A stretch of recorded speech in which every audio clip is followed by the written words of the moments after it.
Bonjour à tous et bienvenue sur Parole de vie. Écoutons les textes du jour.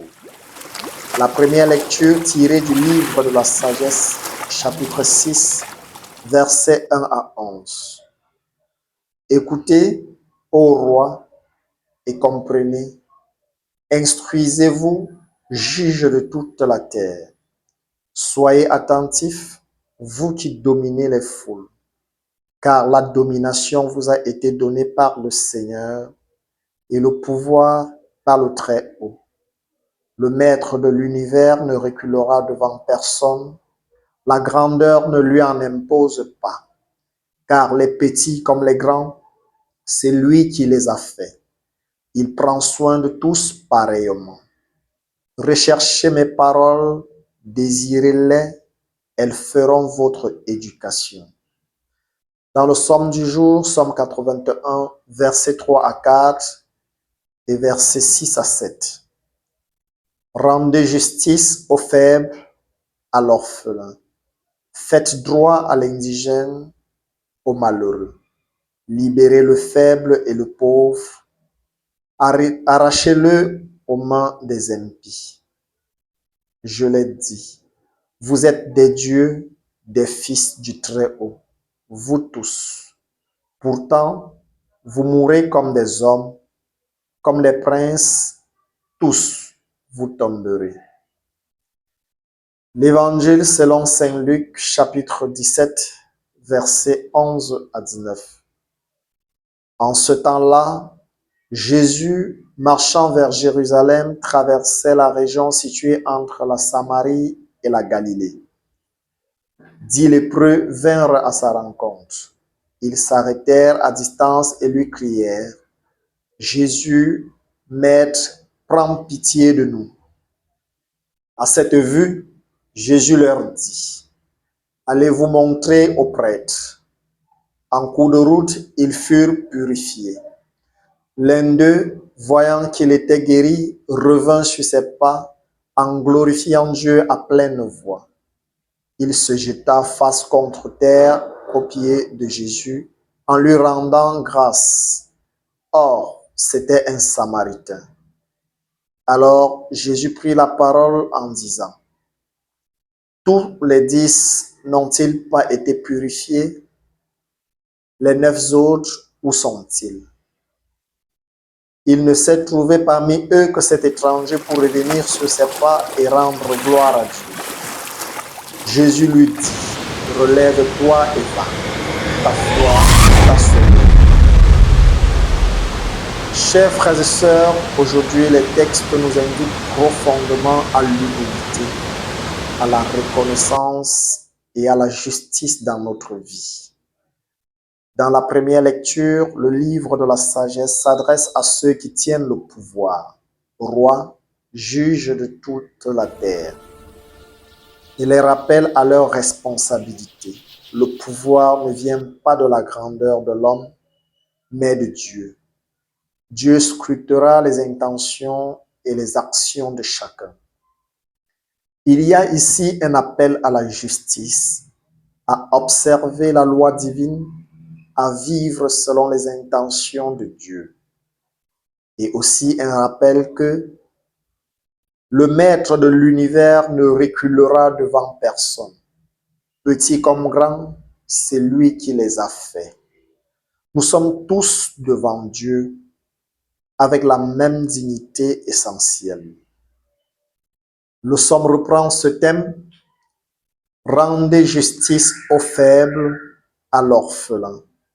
Libérez le faible et le pauvre. » Il nous invite à agir, non pas à nous reposer sur notre position ou notre force, mais à vivre la solidarité, la justice envers les plus vulnérables.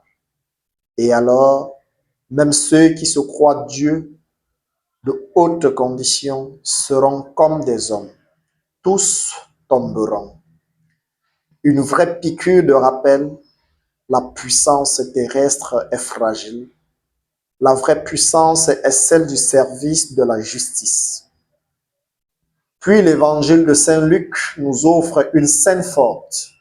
10 lépreux demandent la pitié de Jésus. Tous sont guéris, mais un seul revient pour dire merci. Et cet unique est un Samaritain, étranger au peuple des Juifs, ce qui souligne encore davantage l'inclusion de Dieu. Jésus s'étonne. Et les 9 autres, où sont-ils? Puis il dit à celui qui est revenu, ta foi t'a sauvé.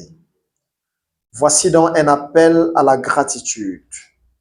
Combien de fois recevons-nous des dons de la guérison, de la libération spirituelle, morale, sociale, sans revenir pour témoigner, pour rendre grâce à Dieu. Le merci ouvre le cœur, il exprime la reconnaissance qui révèle que le miracle ne vient pas seulement de notre effort, mais de la miséricorde de Dieu.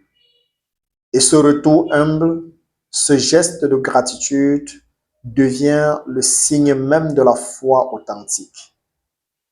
À travers ces 3 textes, je vous propose 3 pistes de méditation. 1. La justice comme fondement de toute relation, avec Dieu et avec les autres. Nous sommes tous responsables, plus encore ceux qui ont un pouvoir ou une influence de rendre un monde plus humain, plus équitable. 2. La dignité de chaque être humain. Petit ou grand, pauvre ou riche, tous sont créés par Dieu et méritent respect. Le Seigneur ne reculera devant personne. 3. La gratitude comme chemin de vie chrétien. Le merci n'est pas décoratif, il reflète la reconnaissance à Dieu, il ouvre la foi.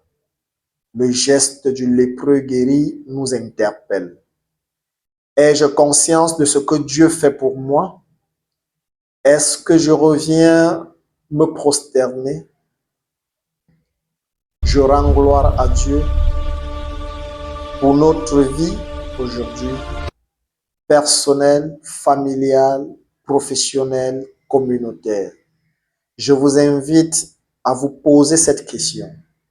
Quand et comment est-ce que je dis merci à Dieu?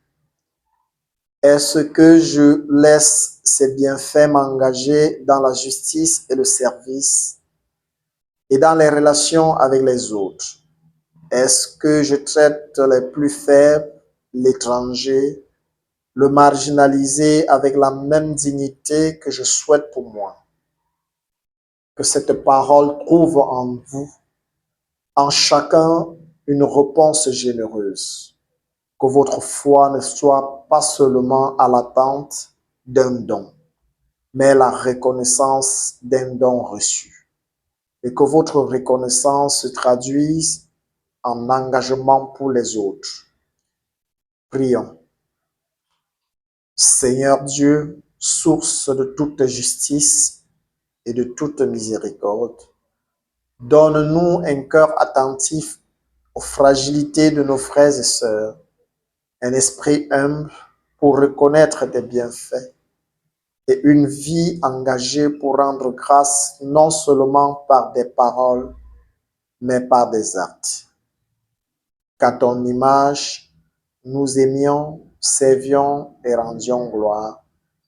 Par Jésus-Christ notre Seigneur. Amen.